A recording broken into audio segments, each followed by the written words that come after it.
Hello everyone, welcome you all to my channel master ji online study. आज के इस video में हम लोग class 9th standard CBSE board NCERT book में से चैप्टर 1 पढ़ने वाले हैं। The name of the chapter is number system. जी हाँ, नंबर सिस्टम। जैसा कि आप अपने स्क्रीन के ऊपर भी अभी देख रहे होंगे कि ये चैप्टर 1 है, नंबर सिस्टम। और नंबर सिस्टम के बारे में मैं आपको बता दूं कि ये टॉपिक आपके लिए नया बिल्कुल नहीं है। आप लोगों ने पहले इसके बारे में पढ़ा हुआ है, जिसके अंदर आप लोगों ने पढ़ा है कि what is whole number, what is natural number, what is आपने पढ़ा है even number, what is odd number, what is prime number, what is composite number. जो इस चैप्टर के अंदर हम लोग पढ़ने वाले हैं वो है रैशनल नंबर। तो चलिए हम लोग जानते हैं एक्सरसाइज शुरू करने से पहले इस टॉपिक को, that what is a rational number.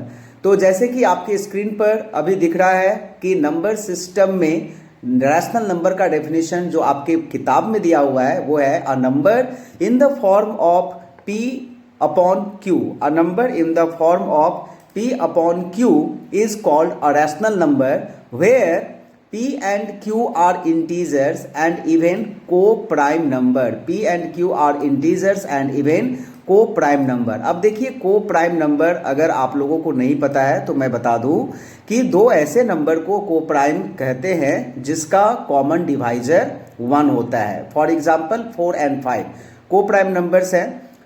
6 and 7 भी को प्राइम नंबर है क्योंकि दोनों नंबर जो है वो 1 के अलावा किसी के टेबल में नहीं आता है। तो a number in the form of P upon Q where P and Q are integers as well as P and Q are coprime number and Q not equal to 0। ये mandatory है यहाँ पर बताना कि Q not equal to 0 is called a rational number. अब Q 0 क्यों नहीं हो सकता है? क्योंकि अगर कोई नंबर P अपॉन Q के फॉर्म में है और यहाँ पर अगर Q इक्वल टू हम लोग 0 दे दें तो ये नंबर अगर हम लोग लिखे 1 अपॉन 0 तो ये हम लोग जानते हैं कि the number is undefined, isn't it. किसी भी नंबर को 0 से डिवाइड करना अनडिफाइंड है। We can't divide a number by 0। That's why it is mandatory to make clear here that Q not equal to 0। तो रैशनल नंबर होप कि आपका clear हो गया।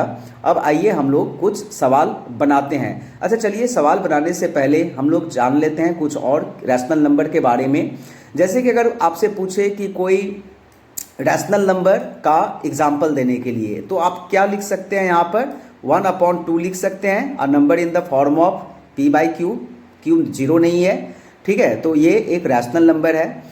और यहाँ पर जो P एंड Q को प्राइम कहा गया है ये जस्ट बिकॉज कि रैशनल नंबर का जो एक फॉर्म होता है, स्टैंडर्ड फॉर्म, हम लोगों ने फ्रैक्शन में भी पढ़ा है कि अगर P और Q को प्राइम नंबर नहीं है दैट मीन्स वो सिंपलेस्ट फॉर्म में नहीं है। लेकिन इसका मतलब ये नहीं कि वो रैशनल नंबर ही नहीं होगा।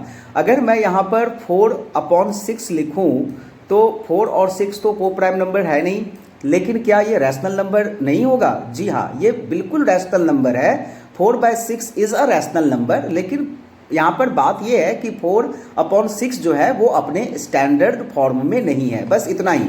क्योंकि 4 और 6 का जो सिंपलेस्ट फॉर्म होगा वो 2 अपॉन 3 होगा।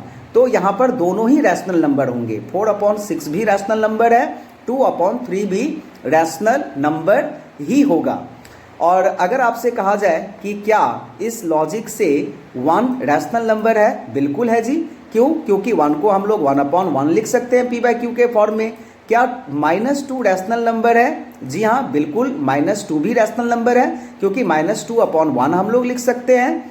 5, 4, 6 every numbers are rational number. तो इसके तहत जो है वो होल नंबर हो या फिर नेचुरल नंबर हो या फिर इंटीजर हो, सभी के सभी रैशनल नंबर है। इवन फ्रैक्शन भी चैप्टर हम लोगों ने किया है, फ्रैक्शन भी रैशनल नंबर है। अब देखिए फ्रैक्शन का बात जब उठ गया तो मैं यहाँ पर आपको बता दूँ ऑलमोस्ट जो रैशनल नंबर है वो लाइक फ्रैक्शन ही है। जो भी रूल्स आपने फ्रैक्शन में पढ़े हैं वो सारे के सारे रूल्स आप यहाँ रैशनल नंबर के चैप्टर में अप्लाई कर सकते हैं। वाई? क्योंकि फ्रैक्शन में जो हम लोगों ने पढ़ा है वो क्या था definition? A number in the form of A upon B where A and B are whole number, बस यही डिफरेंस है। रैशनल नंबर में जो पी और क्यू था वो इंटीजर्स था, यहाँ पर जो फ्रैक्शन में हम लोगों ने पढ़ा हुआ था ए अपॉन बी, तो वहां पर ए और बी होल नंबर था। दैट मीन्स फ्रैक्शन में हम लोगों ने पॉजिटिव नंबर के साथ डील्स किया था, और यहाँ पर हम लोग पॉजिटिव एंड निगेटिव यानी कि इंटीजर के साथ डील करेंगे। इस डेफिनेशन में P और Q जो है वो इंटीजर है, बस यही डिफरेंस है फ्रैक्शन एंड रैशनल नंबर में। तो होप कि रैशनल नंबर का जो टॉपिक है वो क्लियर हो गया होगा। आइए हम लोग अब एक्सरसाइज के कुछ सवाल को बनाते हैं।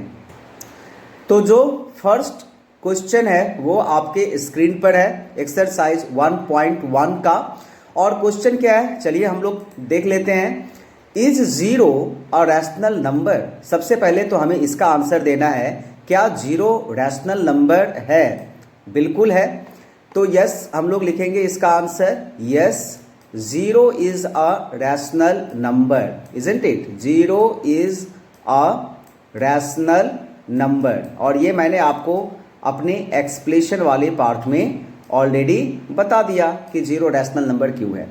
अब चलिए इसका जो सेकेंड क्वेश्चन है वो क्या है, can you write it in a form of P by Q?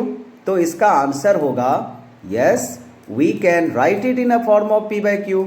Yes we can write it in a form of, we can write it in a form of, in a form of P upon Q। तो चलिए ये answer भी हो गया। अभी जो इसका third वाला पार्ट है, वे थर्ड वाला पार्ट नहीं है, सिर्फ यहाँ पर लिखा हुआ है where P and Q are integers and Q not equal to zero. तो ये यहाँ पर मेंशन करना जरूरी हो जाता है कि अगर हम लोग जीरो को P बाय Q के फॉर्म में लिख सकते हैं तो यहाँ पर P और Q इंटीजर होना चाहिए और Q not equal to zero होना चाहिए। तो यहाँ पर लिख दीजिए कि P एंड Q जो है वो इंटीजर है यहाँ पर, एंड Q जो है वो जीरो के बराबर नहीं है, and Q is not equal to zero. अब इसमें ये तो पूछा नहीं गया है कि जीरो को आप किस तरह से P बाय Q के फॉर्म में लिख सकते हैं, लेकिन यहाँ पर अगर मैं आपसे पूछूं तो यहाँ पर हम लोग जीरो को P बाय Q के फॉर्म में अगर लिखना चाहें तो कैसे करके लिख सकते हैं? जीरो अपॉन वन लिख सकते हैं, जीरो अपॉन टू लिख सकते हैं, या फिर जीरो अपॉन थ्री लिख सकते हैं, या कुछ भी जीरो अपॉन लिख सकते हैं, and so on dot dot dot dot. But बस ख्याल रहे कि जीरो अपॉन जीरो नहीं लिख सकते हैं। वाई? क्योंकि Q जो है वो जीरो के बराबर नहीं होता है। तो जीरो अपॉन जीरो छोड़ करके बाकी आप जीरो अपॉन कुछ भी डालेंगे, that will be in a form of P by Q, right? तो होप कि ये आपका क्लियर हो गया है क्वेश्चन नंबर 1। अभी हम लोग क्वेश्चन नंबर 2 बनाएंगे। क्वेश्चन नंबर 2 जो है वो आपके स्क्रीन पर है। और what is that question? The question is find 6 rational number between 3 and 4। देखिए ये फ्रैक्शन वाले चैप्टर में भी आप लोगों ने पढ़ा है, using the same concept we can find the given number of rational numbers between 3 and 4। अब इसके लिए जो है वो रूल्स भी कई सारे हैं, लेकिन जो उसमें सबसे ज़्यादा आसान है वो मैं आपको बता रहा हूँ।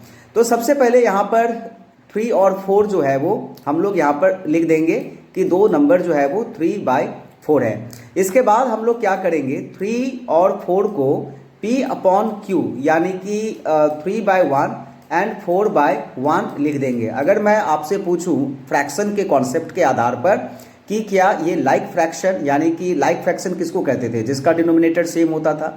तो इसका भी डिनोमिनेटर सेम है 1 एंड 1। तो हम लोगों को कम से कम ये तो नहीं करना पड़ेगा कि दोनों के डिनोमिनेटर्स को इक्वल करना पड़ेगा, ये ऑलरेडी यहाँ पर है। तो अभी हम लोगों को करना क्या है, सिंपली क्या करना है, हम लोग को 6 रैशनल नंबर निकालना है। 6 रैशनल नंबर पूछ रहा है, तो हम लोग क्या करेंगे, 6 से एक ज़्यादा जो कि 7 होता है, 3 अपॉन 1 को 7 अपॉन 7 से मल्टीप्लाई कर देंगे।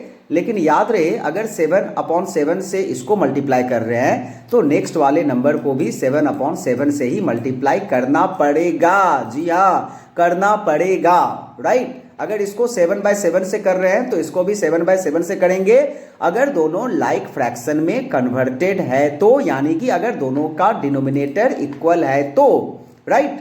तो अभी हम लोग 3 7 जा 21/7 लिख देंगे और 4 7 जा 28/7 लिख देंगे। अब डिनोमिनेटर सेम है तो हम लोगों का डिनोमिनेटर का काम खत्म हो गया। अभी हम लोग सिर्फ न्यूमरेटर को देखेंगे और न्यूमरेटर के आधार पर जो है वो हम लोग यहाँ पर आंसर लिख देंगे कि therefore 6 rational numbers are 6 rational numbers are okay. तो सिर्फ न्यूमरेटर जो है वो न्यूमरेटर के बेस पर हम लोग लिख रहे हैं 6 रैशनल नंबर को। तो 21 और 28 के बीच का जो 6 नंबर है वो लिखेंगे और जो डिनोमिनेटर 7 है दैट विल रिमेन सेम। तो 21 नहीं लिखेंगे, बिटवीन 21 एंड 28। तो हम लोग 22 से स्टार्ट करेंगे। तो यहाँ पर हम लोग का जो फर्स्ट होगा वो होगा 22/7, जो सेकेंड होगा वो होगा 23/7, जो थर्ड होगा वो 24/7, 25/7, 26/7 और एक नंबर यहाँ पे 27/7 हो गया ना। 6 नंबर 1 2 3 4 5 6। तो इस तरह से हम लोग दिए गए नंबर के बीच का जो रैशनल नंबर है वो हम लोग इस मेथड से निकाल सकते हैं। थर्ड क्वेश्चन आपके स्क्रीन के ऊपर है और वो है find 5 rational numbers between 3/5 and 4/5। तो यहाँ पर भी एक चीज गौर कीजिए, ये जो नंबर्स हैं 3/5 एंड 4/5 इनका भी डिनोमिनेटर्स सेम है, यानी कि यहाँ पर भी हम लोगों का ये वर्क तो बच ही गया, यानी कि डिनोमिनेटर्स को इक्वल करने वाला वर्क। तो यहाँ पर भी सिंपली जो रूल हम लोगों ने पिछले वाले सवाल में लगाया था वही यहाँ पर लगाएंगे। हम लोगों को रैशनल नंबर कितना निकालना है 5, तो 5 से एक ज़्यादा क्या होता है 6। तो हम लोग इसको 6/6 से मल्टीप्लाई कर देंगे और जो 4/5 है इसको भी हम लोग 6/6 से मल्टीप्लाई कर देंगे। तो अभी हम लोगों के पास जो नंबर आएगा वो आएगा 6 3 जा 18/6, 5 जा 30 एंड 4 6 जा 24/6, 5 जा 30। देखिए दोनों का डिनोमिनेटर्स इक्वल होना चाहिए इस केस में भी। तो अभी हम लोगों को 5 रैशनल नंबर निकालना है। So therefore 5 rational numbers are 5 rational numbers are. हम लोग आराम से जो है वो इसके बाद इसके आंसर को लिख देंगे। होप कि आप लोगों को समझ में आ रहा होगा। तो यहाँ पर देखिए सिर्फ न्यूमिनेटर के बीच का 5 नंबर लिखना है। 18 के बाद होता है 19, तो दिस विल बी 19/30। 19 के बाद हम लोगों को लिख देना है 20/30। 20/30 के बाद लिख देना है 21/30। फिर 19 20 21 के बाद 22/30 और इसके बाद 23/30। तो ये देखिए ये हम लोगों का आंसर आ गया। यही वो 5 रैशनल नंबर्स हैं जो 3/5 एंड 4/5 या फिर यूं कह लीजिए 3/5 एंड 4/5 के बीच में है। तो होप ये सवाल भी क्लियर हो गया। अभी हम लोग आगे बढ़ेंगे। चलिए अब हम लोग इस एक्सरसाइज का लास्ट क्वेश्चन करेंगे और जो लास्ट प्रश्न है इस एक्सरसाइज का वो आपके स्क्रीन पर है। State whether the following statements are true और false and give reason for your answer. तो जो सबसे पहला स्टेटमेंट है वो क्या है? The first statement is every natural numbers is a whole number. क्या सारे के सारे नेचुरल नंबर्स होल नंबर होते हैं? तो इसका आंसर होगा यस होते हैं। So that this statement is true. और इसके पीछे रीजन क्या है? Since the collection of whole numbers contains all the natural numbers. जी हाँ, जो होल नंबर का कलेक्शन है वो क्या है, 0 1 2 3, 0 1 2 3 से लेकर के इन्फिनिटी तक। और जो नेचुरल नंबर है वो 1 से स्टार्ट होता है, 1 2 3 से लेकर के इन्फिनिटी तक। तो हम लोग क्या देख रहे हैं यहाँ पर, जो नेचुरल नंबर का सेट है ना 1 से लेकर के, वो तो होल नंबर के अंदर आता ही है। तो इसके वजह से जो है वो ये स्टेटमेंट ट्रू हो जाता है that every natural number is a whole number. Second statement क्या है, the second statement is every integer is a whole number. बिल्कुल नहीं, एवरी इंटीजर होल नंबर कैसे हो सकता है, दिस स्टेटमेंट इज फॉल्स, क्योंकि integer may be negative but whole numbers are always positive. Whole number हम लोगों ने कहां से पढ़ा, 0 1 2 3 4 टू इन्फिनिटी, बट इंटीजर में तो -1 -2 -3 भी आ जाता है ना। तो इस वजह से ये स्टेटमेंट जो है वो फॉल्स है। What is statement number 3? It is every rational numbers is a whole number. Every rational number is a whole number. How?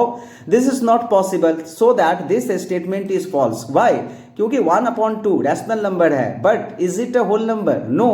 -1/4 it is a rational number, but it is not a whole number. So this statement is also false. And what is the reason? Since rational numbers may be fraction, rational numbers में भी fraction, हमेशा fraction होगा compulsory नहीं है। 2 भी rational number है, 4 भी rational number है, 5 भी रैशनल नंबर है, लेकिन 2/3 भी तो रैशनल नंबर है, -2/5 भी तो रैशनल नंबर है, 5/7 भी तो रैशनल नंबर है। तो रैशनल नंबर्स में भी fraction but whole numbers can not. लेकिन होल नंबर क्या है, 0 1 2 3 4 काउंटिंग नंबर, यही होल नंबर है। होल नंबर फ्रैक्शन नहीं हो सकता है।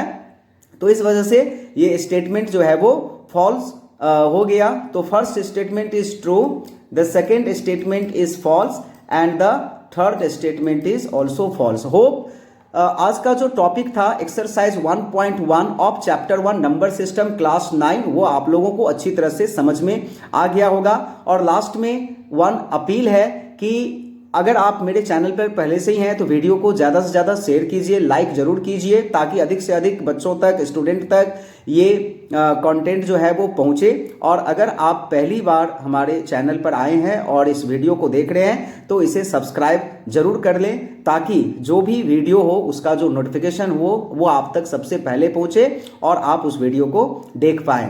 चलिए नेक्स्ट एक्सरसाइज हम लोग नेक्स्ट टाइम करेंगे। नेक्स्ट वीडियो में मैं एक्सरसाइज 1.2 आप लोगों को समझाऊंगा। तब तक के लिए धन्यवाद आप सबों का इस वीडियो को देखने के लिए। Once again thank you all.